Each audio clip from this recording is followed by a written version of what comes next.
If you want to let go of past pain, transcend your traumas, expand your consciousness, and reclaim your power to finally be the main character of your own conscious reality, as well as learning about conscious living, you're at the right place.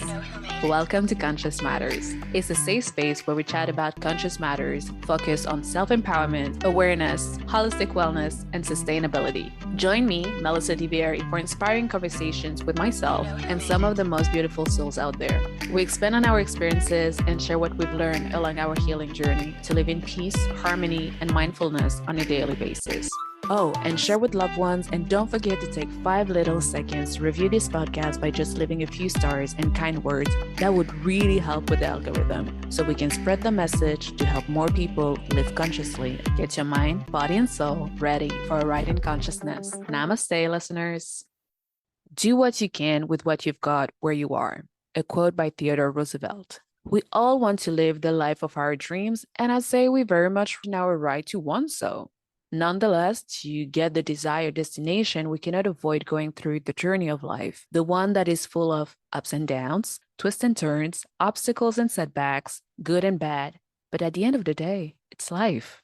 Most of the challenges I overcame in life until now, apart from God's grace, the universe having my back, were mainly thanks to tapping into my own intuition, using my creativity, even in problem solving, and most importantly, dabbling or even tripling down on mindset work. That journey, that very journey, actually led me to create Conscious Matters platform, which serves as a safe space where I hope to empower people through self-awareness, self-love, and self-development talks to reach our highest self, unleash our potential, and raise our consciousness. As you know by now, I recently expanded Conscious Matters to YouTube, same name, different content, thus adding another format where over there, I mainly focus on mindset work.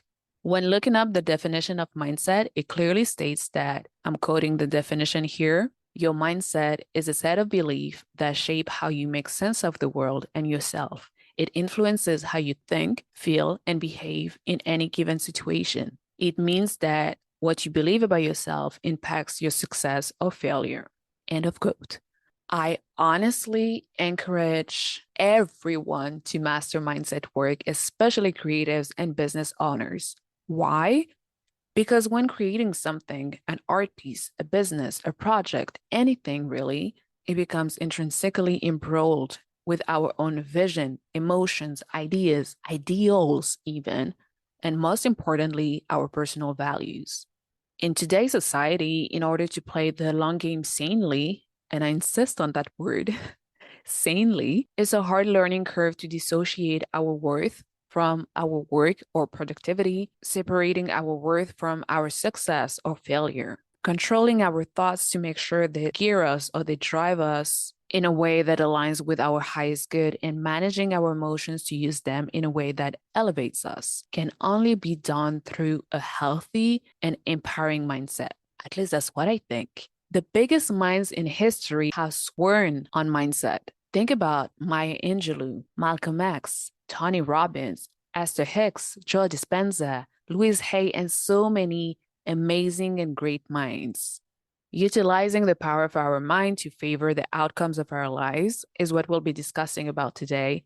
And I'm so excited to talk about that with the amazing Elizabeth Thorn. She's a writer, polyglot, traveler, and serial entrepreneur who used mindset work to completely transform her life in a way that soothes her soul, expands her mind, and fills her heart.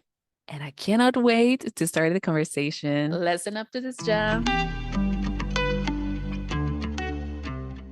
Hi, Elizabeth. Hi, Melissa. It's nice to be with you here today. It's so nice to have you on. So, first question first, how did you come across mindset work and what does it mean to you? I think I kind of stumbled into it, like I assume a lot of people do, when you've run out of other resources and other traditional methods haven't worked, right? And so I originally, I was living in Los Angeles up until like my early 20s. I went to college in Los Angeles and then stayed there for a couple of years to work. And I found myself deeply depressed, had an issue with drugs and alcohol, mentally was just not in a good space at all, and wasn't happy with, the career path that I thought was my dream. And I think I was really struggling with the fact that I could be so passionate about something for so many years and then end up really hating it and not enjoying it at all. In trying to kind of navigate those changes, I decided to quit my job and leave LA, and I moved to Thailand. And I think just being in Thailand, obviously, which is part of the appeal of that specific destination for me, was the fact that there is a big Buddhist culture there, and they do, it's a little bit more mindset focused. At least the backpackers and the travelers that travel there are a little bit more focused on mindset work. And I think that's how I kind of first stumbled into that world, even in a general sense. And then from there, my journey has been, taken me to a few different countries and a lot of different, failures and situations that I think have required me to further hone those skills over time. Backtracking to everything that you said, how would you define mindset work and what does it really mean to you? Because I think since mindset is very personal too, everybody got a different definition, even though we all have the same general definition, but we can steer it differently according to our personality, everything we've been through, so on and so forth. I like that you have like clarified that it's different to different people, right? Because it is quite personal when it comes down to it. Like I think it's universal, but it's also very personal. Absolutely. I think for me, mindset work is really just about kind of picking away at the conditioning that we've grown up under and the story that I cultivated, from a young age, that we all cultivate from a young age, that we just follow like the script that I set out for myself as a child and as a teenager and a young adult, that I thought I had to follow, and that most of us unconsciously follow for the rest of our lives. I think to me, it's about trying to take a step back and gain a different perspective on what that story and what that script and what that conditioning looks like for me, and learning how to deconstruct that so I can better understand why I think the way that I think. What are these patterns telling me? What are they showing me? And so trying to view my mindset, like first really take a step back and understand why my mindset is the way that it is, and then learning how to work on that, right? And learning how to improve that so I can live my best life. And I don't mean that in like a cultural sense, like we all talk about living our best life, but I mean genuinely living in my truth, living in my authenticity, and living in a way that makes me feel alive, like my dream life, whatever that looks like for each of us. For me, it looks a certain way, right? But I think mindset work is about that, and how I can kind of break past those barriers and limits to live a life that I feel proud to live, and happy and excited to live. What is your definition of it? I'm curious. First of all, I love your definition. My definition is very similar to yours. First of all, self-awareness, as you said, because we've been conditioned from so many different sources since the youngest age, from 0 to 7. That's when our brain is like a sponge. So we've been accumulating everything, and from our environment, from our family, from schools, from where we lived. So I think, first of all, it's really hard to understand that that is not the norm for everyone. And it's not because we see it as the norm that is also healthy, because a lot of the conditioning is very unhealthy, no matter where we're from. So my definition would be first self-awareness, taking responsibility too, not blaming others, and really focusing on self and see, okay, now that I've been conditioned everything, what is my truth? Who am I? What do I want? Not necessarily what other people expect of me, what is the right answer that others want to hear, but truly, what do I want? How do I want to go about it? And then crushing the self-limiting beliefs and changing the negative or unhealthy thinking patterns, and really pushing ourselves to living our best life. As you said, to me, living my best life is to be aligned with who I truly am and being as genuine and authentic as I can be. Just being myself, and hopefully cultivating not only self-worth and self-love, but being able to radiate that around me. So also inspiring people to do that for themselves. And little by little, each of us adding a little bit and making the world a better place. I know that's very Yeah. utopian, but at the end of the day, if we all do that, it should be the result and the reality, not just a dream. Yeah. Why not try, right? Like, why not try? Even if it doesn't work, why can't we all try to do that, right? I love that. That's beautiful. A Thank beautiful you. definition. just to backtrack a little bit to what you said in your time in LA, because I think it's so beautiful that we all are into mindset, bettering ourselves, so on and so forth. But we often forget to explain how we got there and what it was when we were not in that place that we are right now. So tell me if you don't want to talk about it, but I think it would be interesting. Hitting rock bottom, was there an element, something that made you feel, other than the feeling of not feeling at peace with yourself? Was there something else that truly led you to that mindset work? And how did you manage to, instead of trying to fit in with everything that you started over there, but actually like stopping and being aware of your unhealthy coping mechanism and overcoming them? I mean, hitting rock bottom wasn't rock bottom by other standards, like I am fortunate in that it wasn't like a horrible rock bottom, but it was rock bottom in the sense that I had zero desire to live life anymore, and I think That just is getting that, excuse me to cut you, but that is rock bottom. yeah, I think I yeah. I think we have this idea that we, first of all, we compare each other's wounds and each other terrible story to one another, and it shouldn't be like that. We all have different background, different capacity to tolerate pain. So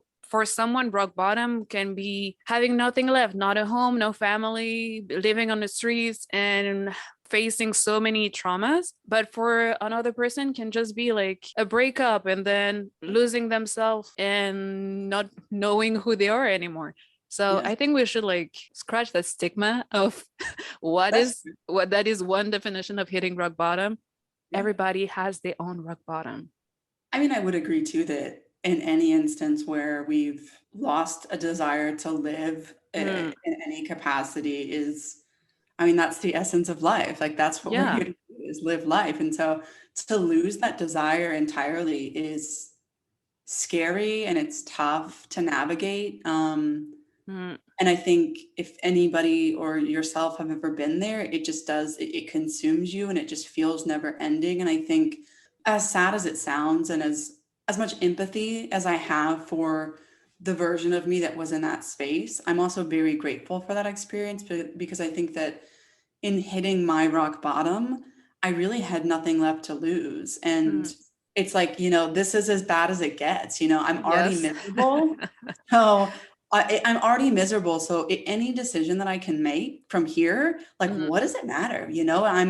If I'm miserable doing this and I make a decision to quit my job and move to Thailand and travel the world, if that doesn't work out, like it can't be any worse than this. And so I mm, think it almost was a gift in a way and provided me with a space to be like, I'm going to do whatever I want to do. And I'm just going to go crazy with it. I'm going to quit my job and I'm going to change my career path and I'm going to go abroad and I'm going to do this and that. And I think it was the push that I needed to take that first step. And I think in mindset work, in entrepreneurship, in any sort of personal growth, it really is that first step. Like I talk to other people about this all the time. I'm sure you've talked to people about this. It's just getting started, right? And I think that when we talk about, like you're saying, the origins of mindset work, I think people just forget that. I mean, if you can make that one step, and maybe you have to make it a very small step, but I think just being able to make that first step was a big deal.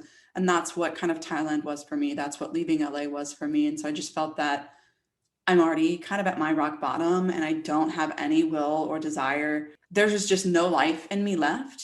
So why not make a decision? Like, why not try? I think it was, again, I kind of feel like it was almost a gift to be in that space and to have nothing left to lose and to be able to make the decision and say, I'm just going to try this because nothing else has worked for me. I've tried traditional methods. I've tried to make it work. I've tried to exercise and eat healthy and be happy and practice gratitude. And I think that those are all very important things when you are already kind of living in your authenticity. But when you're stuck in a life that just doesn't fit you and resonate it's with you. not Yeah. fulfilling, yeah, like Mm, those tactics aren't going to work. And so I think for me specifically, I just really had to shake myself up and shake my world up entirely and throw myself into situations where I didn't know what was going to expect. I didn't know what was going to happen or what I could expect. And I think being in situations where I was uncomfortable made it easier to feel uncomfortable in other areas of my life, if that makes sense. That's I felt interesting. sad, I felt unhappy. And so when I threw myself into traveling, I threw myself into situations abroad, it was as if, oh, like life can be like this. And that uncomfortableness doesn't always have to be sad. Like it can be exciting too. And I don't know if I'd ever really realized that before. That's so interesting because you use that uncertainty, this discomfort to be like, okay, I'm going to use that, but in other parts of my life. So if I'm uncomfortable in my job, if I'm uncomfortable in my own growth and spiritual growth or personal growth, that's okay. I can navigate that. And at the end of the day, find a sort of comfort when actually in life there's no official comfort or Yeah. certainty. Or But certainty, right? Yeah. I mean, I think yeah. you've traveled a bit too. And so I know, I mean, is that how you feel? I talked to a lot of people who travel a lot. Obviously, I've made a lot of friends abroad. Most of my friends live internationally, like away Hmm. from their original countries. And so it's just the beauty that I think that a lot of people who travel, or more specifically, people who live abroad, find in it's like the delight, being able to delight in the uncertainty Yeah. is what I think the gift of travel is learning that, nothing is certain for people who don't travel either. Mm, My family or people who grow up in their hometowns and live in their hometowns, like their lives are just as uncertain as our lives. I it's think true. traveling just shows us, it makes us understand just how fragile and uncertain life is, and it becomes almost a beautiful thing. I Mm, don't know if you felt the same in traveling and yeah, I feel absolutely the same. I think the version of myself that I like the most is when I travel, when I'm like in yeah, traveling mode. Why? Because I love learning new things and pushing myself and challenging myself. It's uncomfortable sometimes, but when you realize that you managed to overcome that obstacle, you're like, oh, I'm actually capable of doing that. You discover other facets of yourself that you weren't necessarily aware before when you were in the comfort of your own environment, the one that you know. So, yeah, I do feel like that. I do feel exactly like you said. I Traveling brings so much in life, a richness of knowledge and information, and it really allows to also connect to other people, but more from human to human, like humanity level, rather than, oh, you look a little bit like me or someone that I know, or we speak the same language or things like that. So yeah, you're right. Traveling can be pretty incredible for mindset work and mindset growth, and yeah. to go from fixed mindset to growth mindset. You brought up a good point about how it just, I think part of doing mindset work too, when people view it, like it's obviously not easy, as easy as it might look from the outside. I don't know if maybe some people view it as easy or overwhelming. Like it's overwhelming sometimes, and it's difficult and it's scary. And I think Mm, most of all, it's uncomfortable to navigate broken parts of yourself or unhealed parts of yourself, or just like parts of yourself that I don't want to say broken, because I don't want to say that we're all like inherently broken, but parts of yourself that are vulnerable to touch, like wounds that feel, it hurts to touch. And I think that's mm, part of doing mindset work. And so the point that you had said that you had made about traveling is that I also really thrive in uncomfortable situations when traveling, because I think what's so beautiful about them is overcoming them and showing myself, like I get a really good feeling and a great sense of pride in overcoming those situations and showing yeah. myself that I can do that. Like I Mm, am that powerful, I am that strong, I am that capable. And I mm-hmm. think the more that I do that when traveling, it makes me want to travel more. And that directly relates to mindset work. I think when you're able to shift your mindset slightly and see that how your life changes, it makes it easier to continue doing it. I think again, it's that first step towards something. It's that first step towards changing your life slightly, or optimizing your mindset, or rewriting your story. And then Mm-hmm. when you see those little shifts in the way that you think and behave and the way that you create your own reality, it becomes easier and easier, right? Because you're like, wow, I can do this. I am capable. I am in control of my own story and my own life. And I think that the point that you made about traveling kind of facilitating that kind of wonder of like, wow, I can do this. It's related. And I think you can obviously find other ways to create that sense of pride and accomplishment outside of traveling, but Yeah, of course. it's big for me, and it sounds like it's big for you too. And it's just a beautiful Yeah, thing. it's really big for me too. And what is funny too is like we're talking about traveling. when we are traveling, that's what happens. But it's not only when we're traveling, because we can bring that back home, these feelings, this new way of thinking, this, I feel like your mind opens a little bit more.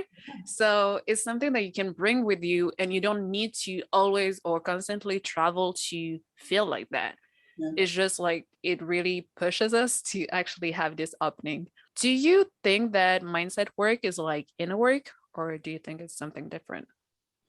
I think it's a mixture of both. I think in my limited perspective of life, and what we see mostly online, like social media, spiritual gurus and everything, a lot of what we see about mindset work is just like it's almost as if they're telling people that you can just will something to happen. Like manifesting is a term that is just so interesting these days to hear people speak about. And mindset work, I think people confuse it in saying that, like, well, if I just believe that I deserve to earn $50,000 a month, then Mm-hmm. it's going to come to me, I'm going to attract that into my life. And I think that's the biggest misconception, is that in my opinion, mindset work is equal parts, inner work and spirituality, and outer work, practicality, like implementing those changes. And so you not only have to believe, for example, if we're talking about mindset work, and the mindset that I'm trying to challenge in my own life is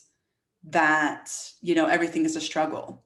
I think that's something I've personally been working on recently, is that I grew up in an atmosphere, things were just a struggle for me. Like I had to work very hard for what I have and what I've built, and everything was always a struggle. And so when you grow up like that, it's so easy to just automatically have the story in your head that everything, it was a struggle, is a struggle, and will continue to be a struggle. Yeah. And you create a reality that's a bit of a struggle, right? No matter how successful you are, it comes with struggle. And so myself personally, I've been truly trying to identify, like, is my life really a struggle now? Like, is that story still true? And if maybe it is, where am I at fault in making that the reality, or if it isn't, why am I still following that script? Why do I still believe that? Right. And so if that's the case, I have to work on that inner mindset, but I also have to implement practices outside, like life was a struggle for me, mostly economically. And so in my adult life now, I can't just say, like, okay, life isn't going to be a struggle. Money will come to me. I'm just attracting it. I'm Easily. a magnet for money. I have to also work, right? I have to Yeah. also physically implement changes in this world that we live in, the actual reality that we live in, Mm. to make that a reality. And I think that's what a lot of people seem to maybe not get wrong. I don't want to say that their methods for doing anything are wrong. It's different But for everyone. bypass. Yeah, it's like it's a bypassing. I Yeah. think, what have you? I'm sure you've seen the same thing, right? It's All the time. All the time. And that's why I'm so big about spirituality and practicality, balancing both. I come from a background like studies and work earlier, earlier years of work, which was very, very practical. It was in the legal field. So you cannot find more practical than that, I guess, and detail oriented and so on and so forth. But I'm so spiritual too. And my creativity became something very big to me, something that I've learned little by little to detach myself from this material, practical, rigid version of myself and really dive into, I think my default setting would be like more creative and spiritual, but I think life brought me to being more practical and rigid and more into like, this masculine energy. But I realized like we need both. We cannot just be like woo woo, as you said, like I'm a magnet to money. Yes, you can say that to yourself, keep on saying it, keep on believing it, but you cannot just wait in your room and chanting that. You have to get out of your room, do the work, physical work, at the same time with your chanting if you want, or your affirmation or your journaling. But I don't think that one can go without the other one. But that's a very personal perspective. Yeah, I But I agree. think online, the main perspective that we get is just like you said, focusing just on the manifesting, attracting things without doing the groundwork. Yeah, I agree. I think it sometimes goes both ways. I think when I was younger, I was very into I think there are elements of quote unquote hustle culture Yeah. that are I mean, there are great elements of that. Like there are great things to learn from that. Mm-hmm. And I think there are great elements to like this whole manifestation spirituality culture that we see online these days. I just think that, like you said, it's, in my opinion as well, one can't really, there has to be a balance, right? And I think that specifically in my life, when I've been able to balance those two, those have been the periods when I've been not only the happiest but the most productive and the most, I mean, that's kind of like flow state, right? Like that's when you're in your Yes. flow, is when you Mm, can equally balance those two things. And I think mm, that you can't just be a spiritual person. Like you have to participate productively in society and, like you said, give back. And I think the point that you made at the very beginning was a beautiful point, that to you, manifestation and mind work specifically, mindset work, was, it's about also shining your light so others can shine their light as well. mm. And I think that we can do that through the way that we move through this physical world. Like whatever gifts you have in design or creativity in general is a way that you're able to kind of, I mean, that's connected to your mindset work in so many ways. And when you live in your authenticity in general, I think it just gives other people permission to do so as well. But yeah, I Yeah, I love agree. that. Yeah. There has to be a balance. It has to be a balance, and the whole world is about duality anyways. Got the night, the day, the moon, the sun, everything is a duality. And yes, we have our soul, we are connected to everything. I mean, depending on your own personal set of belief, but let's say the universe, so it can encompass pretty much every single type of belief. But we connected to the universe as souls, but we are in a physical body for a reason. We are on a physical plane on this earth. So we have to balance both, like our soul within our bodies. We cannot just be the body and be a robot or a machine, but we cannot just be floating around as just spiritual beings. Yeah, Um, I Spiritual agree. beings in a physical body. So let's do both. Yeah, I agree. 100%. What are the lessons you learn throughout the way, like everything that we talked about from LA to Thailand and then other countries? You lived in other countries too, and you went through other experiences in these countries. So we're gonna move from LA to there. But first of all, what are the lessons along the way when you discovered mindset work and you started applying this mindset work to your own life? From Thailand, I went to Colombia, and Colombia was where I think when you start on a spiritual journey, and I'd be interested to see if this is your experience, because I feel like it's almost everybody's experience, but when you start on a spiritual journey, and that can mean anything, like that's a very broad situation to be in, like quote unquote spiritual journey, but it's so exciting and thrilling and enlightening, and you're just like opening yourself up to these new ideas, and it feels great, and you feel like you've access this new knowledge and power, and it's like you're on a bit of a high, right? Because you're like, oh, look how enlightened I am, look how much I'm learning, right? Look how great this is. Yeah. And then very quickly, obviously, that kind of honeymoon period fades, and you've really got to do the deep, deep work, like whether it's shadow work or whatever you want to call it, like actually healing trauma. Mm-hmm. It just, like that high, that spiritual high can't last forever. And I think that's another thing that a lot of people misconceive, maybe perhaps, about a spiritual journey or about mindset work, is that it's always happy and great and positive. And there's just a lot of, I would say the majority of my journey has been difficult and dark, and not in a bad way, not in a negative way, like not even a positive negative, but it's tough, right? If you really dig into the depths of who you are and you work to heal trauma and you work to push past limiting beliefs, like it's not easy, it's not pretty, it's just tough, it's so uncomfortable. And so when I moved to Colombia, I think that's where that period really started for me, and there was a lot of resistance on my part to whatever the lessons I was meant to be learning. And so about 6 months into my experience, it was just, I mean, it was like a battle, is what it felt like. It felt like a beating. It felt like the universe, whatever we want to call it, was, I mean, constantly beating me down. It was just a constant, like I couldn't get back up. I couldn't get on Hmm. my feet, and nothing in particular. Like it was a difficult situation. I didn't speak the language. The culture was different. But I mean, that's the case anywhere you go in the world where you don't speak the language and you're not from that culture. I think I particularly was just being really resistant to surrendering and Mm. accepting that this is my journey and that I'm not in control. And it was really the first time in my life where I had to give up. I mean, just like, again, like a total surrender. It was a total break. I remember specifically when it happened, and it's about 6 months into my experience there, and we had traveled out to the desert. It's like the northernmost tip of South America. And it's like 2 days in a Jeep. You get to the desert. There's obviously nothing there. And I was walking through the desert, looking out on the like kind of like the Caribbean Ocean there, and just feeling like a break, almost like my soul had shattered or like my heart had broke open. And I just remember thinking like, okay, I'm not going to resist it anymore.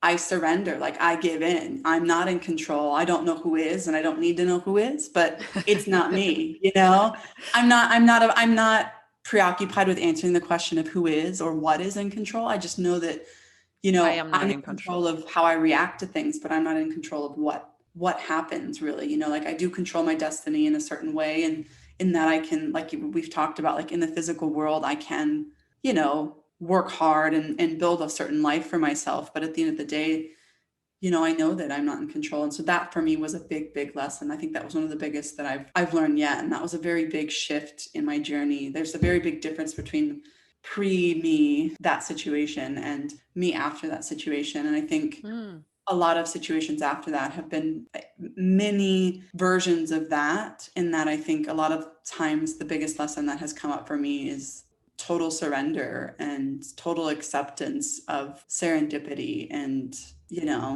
I can't control things. It's not up to me. I can control what I can control, and the rest I just don't need to worry about. And I think that's a lesson for me that's lasted years and years. And I kind of chip away at it every once in a while, and I get better at it. But that's really been the big one for me. Thank you for sharing that. First of all, it's so interesting how I realized that the spiritual journey or awakening journey, enlightening journey is very similar, yet very personal too. Because for me, this lesson, I'm going to get back to it.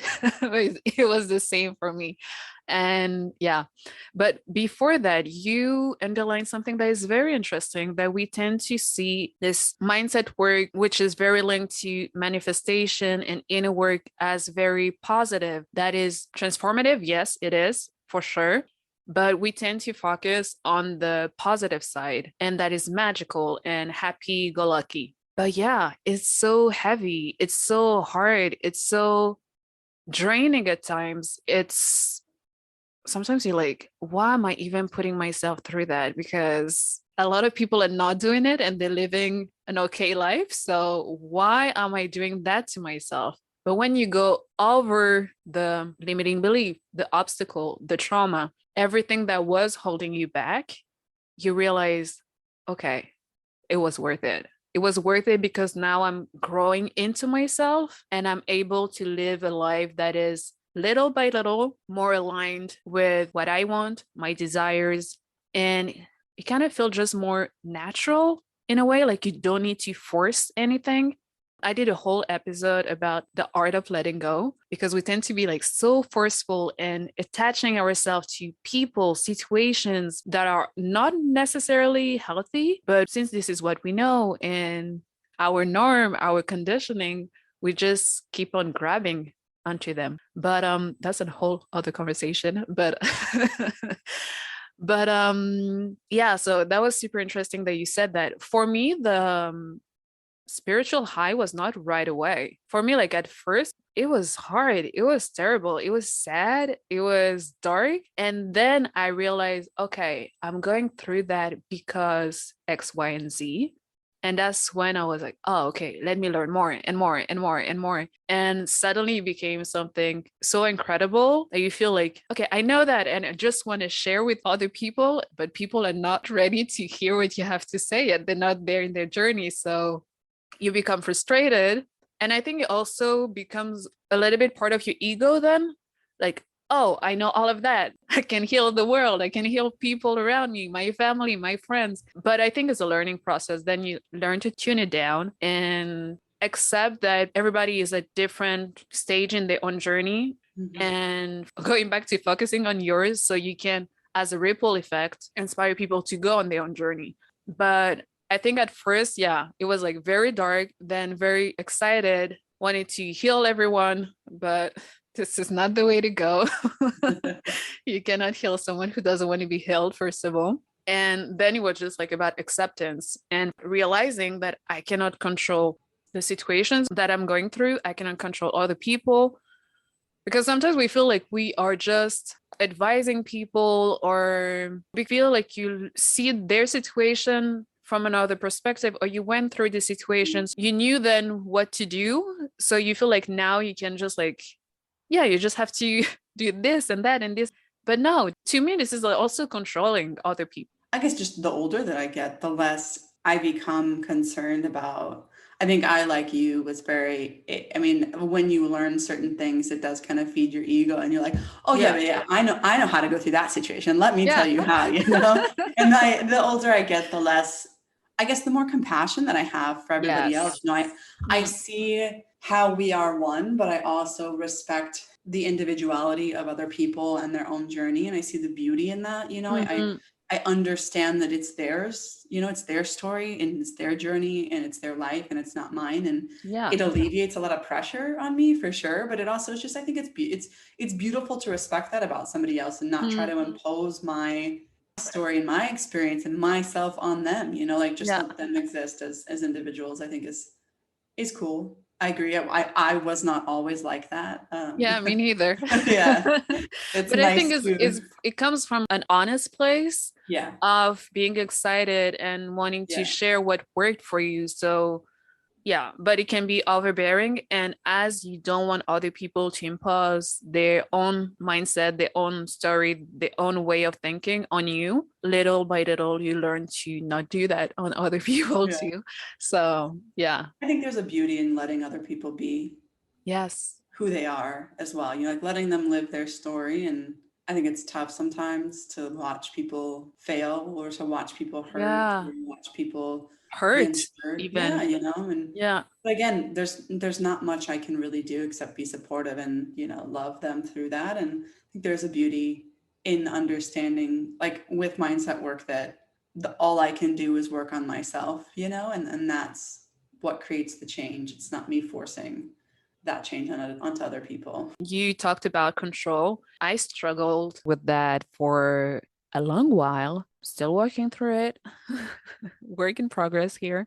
I mean, I guess everybody has their different reason why they control, but I think for me, controlling situations or overly advising people, it was more from, on one hand, because of my perfectionist tendencies, which are getting better now, and on the other hand, because I guess like feeling safe, like if I control the situation, um, or at least what I can control about the situation, I'm not gonna have any bad surprises. And I guess like when you know what to expect, it's also easier, like because you don't have to deal with the uncertainty, even though when you think about it, it's not true because the uncertainty, like we said, is always here.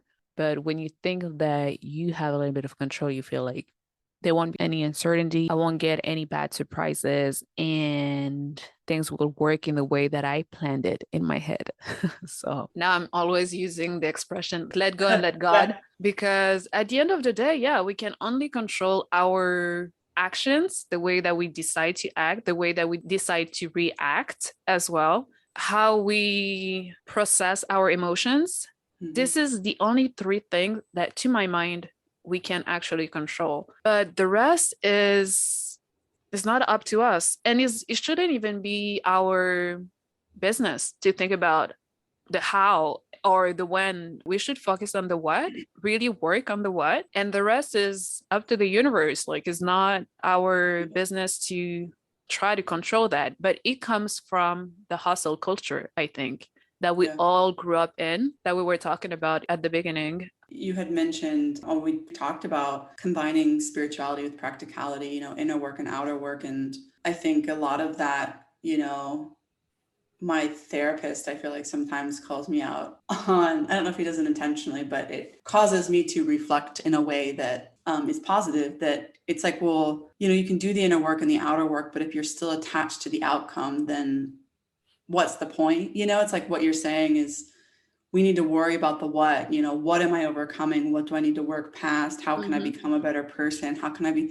live more in my authenticity? And it doesn't matter. Like, it doesn't matter what happens from that. I believe that we need to have a loose goal, like my husband and I have a loose goal of what we want our life to look like in 5 years. There are, it's like a framework of what we would love that it looks like, but we are very unattached to how that comes to life. I don't know if that means living in Portugal. I don't know if that means owning our own business. I don't know if that means having a family. We know kind of like the basis of what we want it to look like, but there's not a total attachment to how that comes to be. It doesn't matter with mindset work.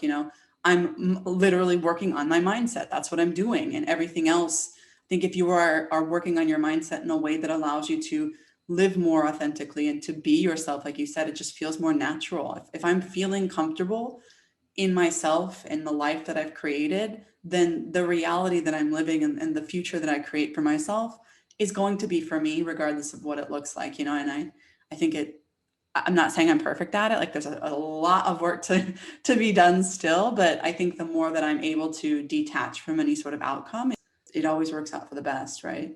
I should applaud to that. Yeah.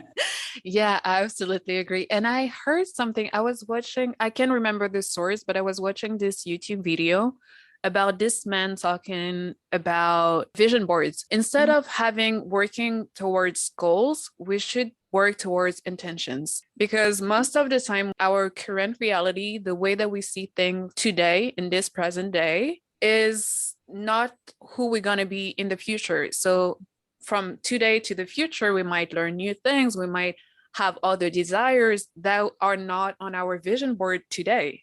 So yes. I think we kind of limit ourselves also with goals, because I'm very into goals and like being a goal getter. But I realize the limitation of that too, because I don't know who I'll be tomorrow or in 1 year or 2 years. So if I do my 5-year plan today, I might limit myself in the version that I think about myself as me today, So working towards the future through intentions and not goals, or maybe, as you said, like a loose framework of where we want to go, aiming for that, working towards that, but being open to expansion. And like focusing again too, I think, just on who I want to be. Just kind of what you're saying with intentions, who do I want to be? And if I'm focusing on just that, like, what do I want my story to be? I guess even that kind of is a little bit too strict. I don't even need to identify with a story necessarily, but who do I want to be? What values do I want to embody? What kind of a wife and a friend and a sister do I want to be? If I just focus on that and I align myself with my own truth, it doesn't matter how much money you make or how successful your business is, or if you're living in your truth, then that's what's for you. I think the more that I do this kind of inner work, the easier it becomes to identify with that. I think it takes a while to, like you had said in the beginning, like, it's like, get rid of everything that we've been conditioned to think and do and say, and figure out, like, what do I want? Who am I? What do I need to feel fulfilled? And what does abundance mean to me? And I think that the more that we're able to focus on that and detach from any sort of, outcome, like you're saying, like, I don't know who I'm going to be. I don't want to know who I'm going to be, in 6 months. Yeah. I hope I'm wildly different and much better and more changed and whatever. But yeah, I agree. I think it can be limiting to focus on goals. So that's it for today. We are done with the first part of talking about mindset with Elizabeth, but the conversation was so interesting that we recorded a second part that will be ready and published next month. Meanwhile, you can check out Elizabeth on her website, www.sherpawaymarketing.com, or directly on her own Instagram, Elizabeth Thorn Writer, where she writes beautiful pieces about inner work, about mindset work, and her own personal journey. I cannot wait to dive more into mindset work, so get ready next month for the rest of our conversation. I'll talk to you soon. Take care. You know who made it. Thank you to have taken the time to listen to me talking about conscious living. Conscious Matters is a self-produced podcast. If you enjoyed this episode, please share, leave a review, and/or donate. Your support will help to keep on raising the collective consciousness together. Take care and talk to you soon.